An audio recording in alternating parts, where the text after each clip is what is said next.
Do you think it is fair for certain scientists to lambast religion for extremist behavior and deaths caused when Darwin's discovery led to the spread of eugenics, which caused millions of deaths in the 20th century? I think that's a non sequitur. I do think that certain scientists, and that's not in quotes, but I sort of imagine the scare quotes around that, lambasting religion are doing so unfairly. But it's also true that many religions, many times in history, have used as some of their methods, genocidal tactics.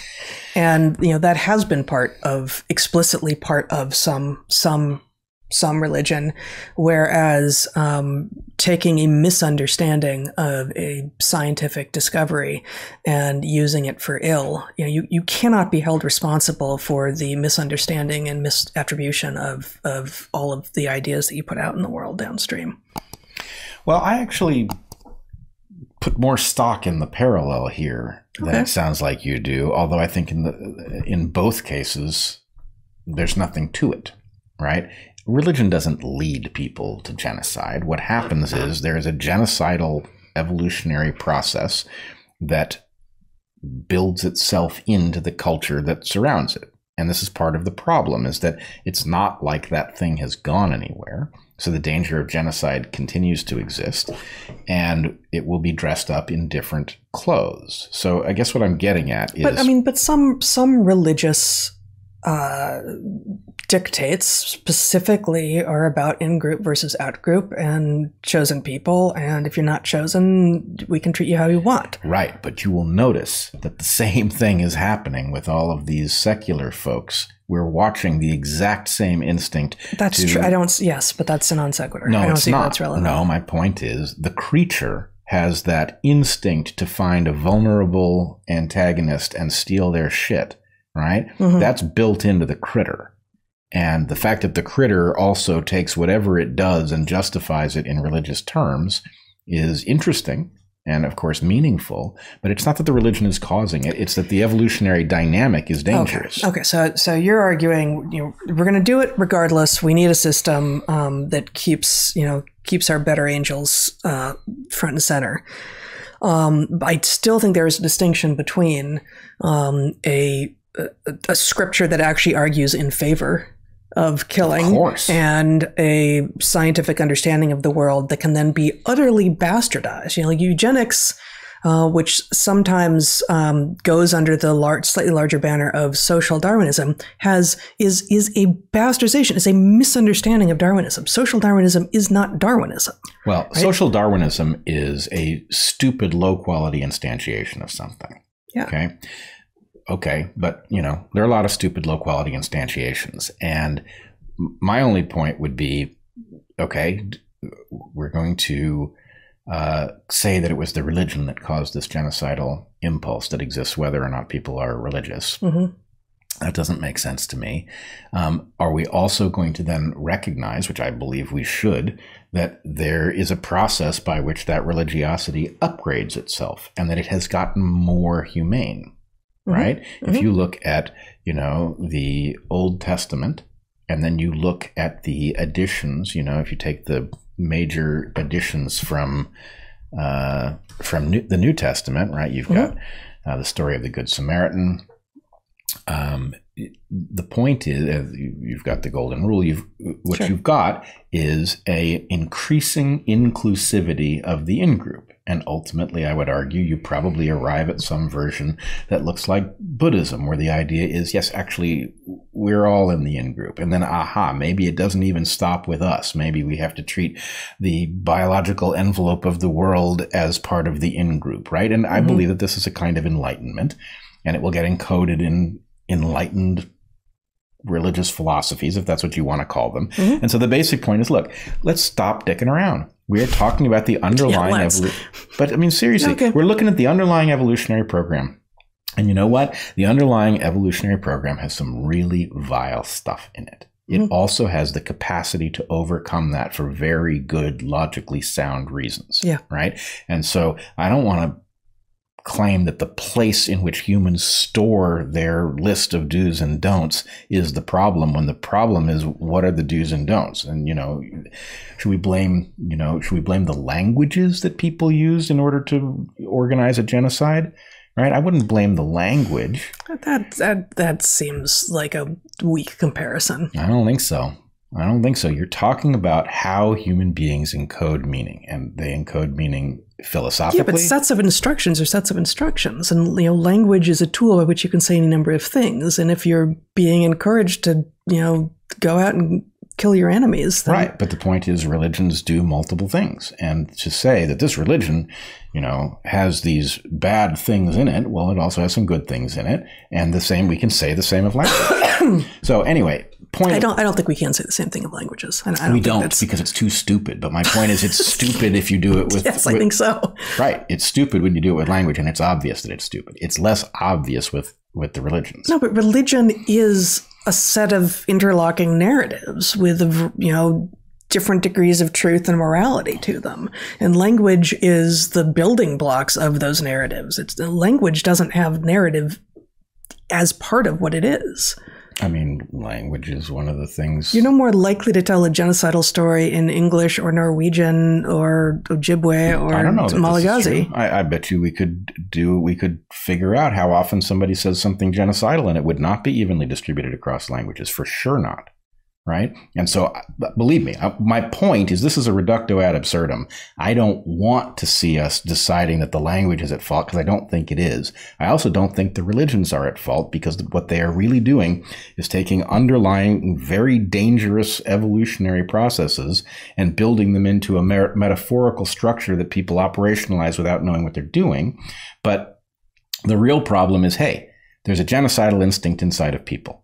Here are the conditions that cause it to emerge, right? Yes, it will be phrased in religious terms. And when it's not phrased in religious terms, because we're not religious people, we're going to build something. And then clever people, and believe me, I say this with tremendous love in my heart for you, but Amanda, Left Coast, will then say, well, wait a second.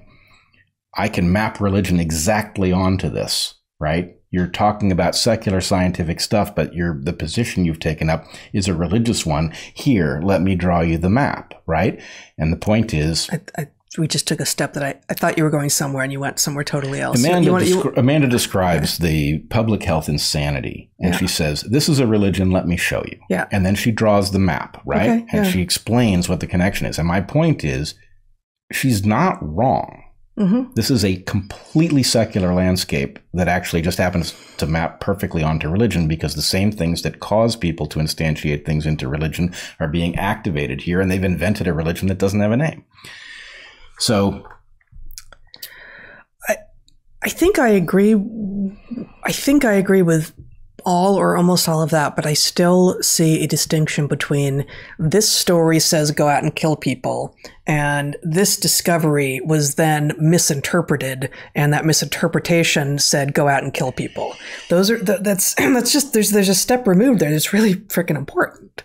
Yes, sort of, except the problem is, well, no, I think biologists spend way too much time comforting themselves about the fact that social Darwinism isn't Darwinism. And the point is, it's crappy Darwinism, right? But so is a lot of stuff we do.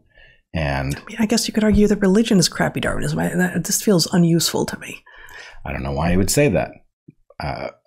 My point has been, actually, when we talk about the content of religions, we are talking about evolved stuff that is about advancing genetic interests. So yeah, it's social Darwinism, right? Right, but then there's no information at all in saying, well, this is downstream of evolutionary thinking.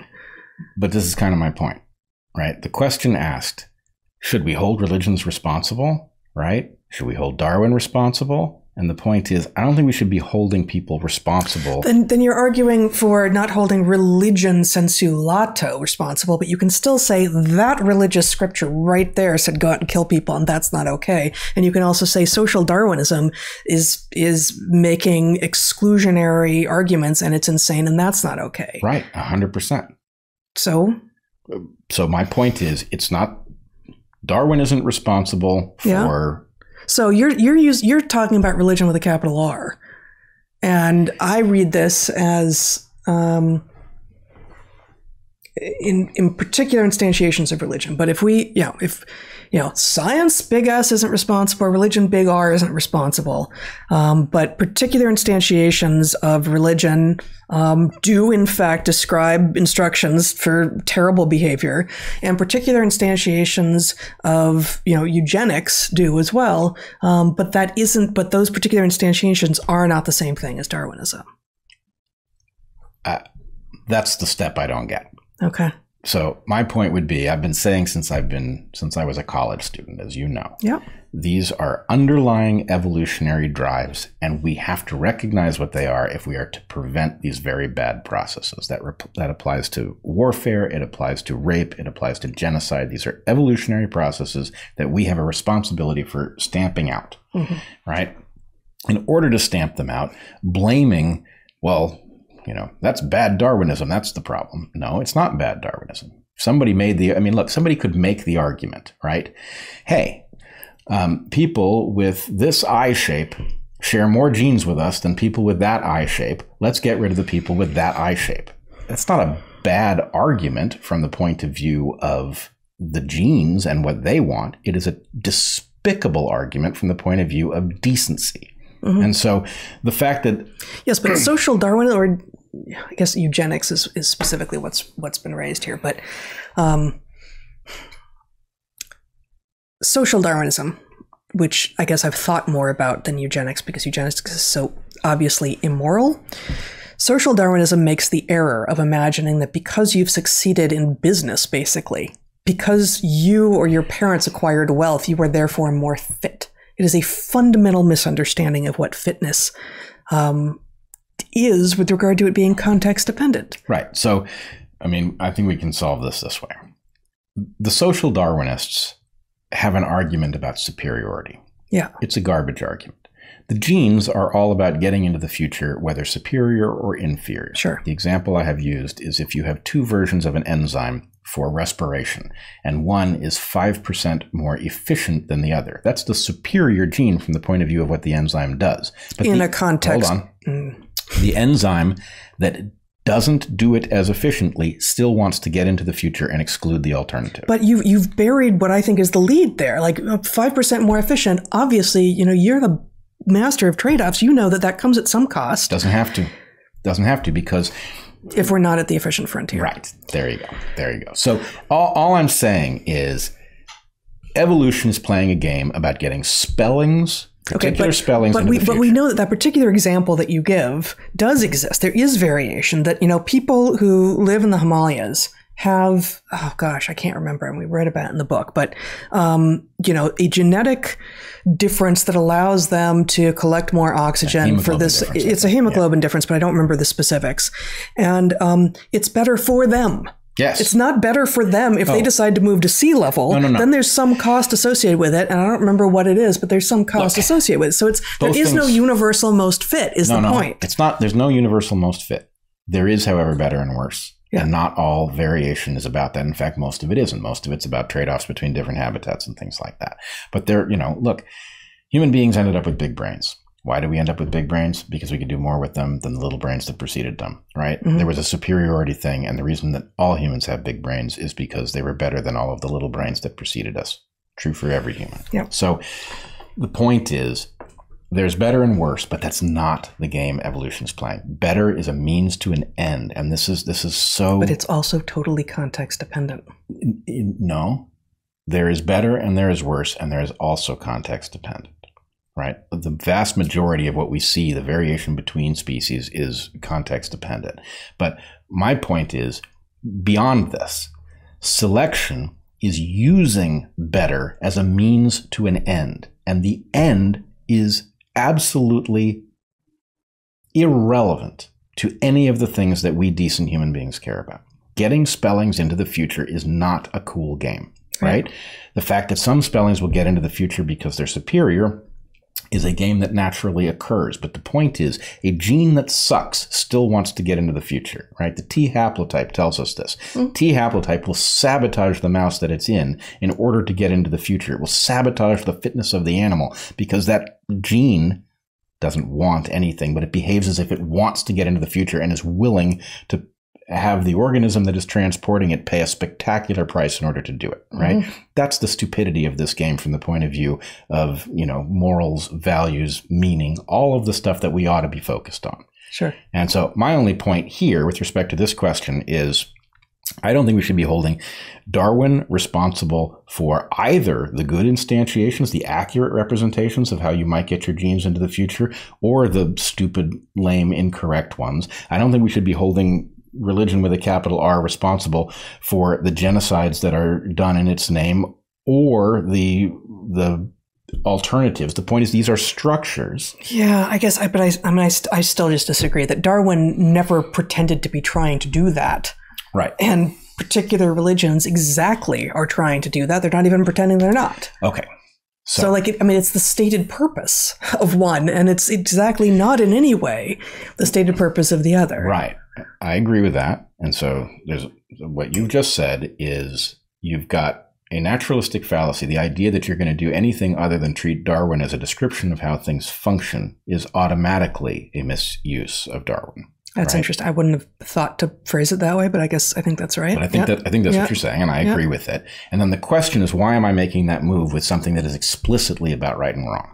Right? And the reason that I'm making that move is because you have an evolutionary process upgrading the software, right? Some religions suck more than others, right? I'm much happier with a Buddhist instantiation where we not only include everybody, but we think about including, the biosphere and all of the stuff that we're dependent on, because actually, you know what? That's a bit enlightened. Right? It may sound weird. It may sound woo-woo. But the point is, you're going to destroy the earth and include all the people. That's not going to last very long. Right. So anyway, point is, I do think there's an upgrade process. There's a process of enlightenment that is also written into religions. And so I'm not saying you don't have barbaric religions that view other people as not real. And, you do.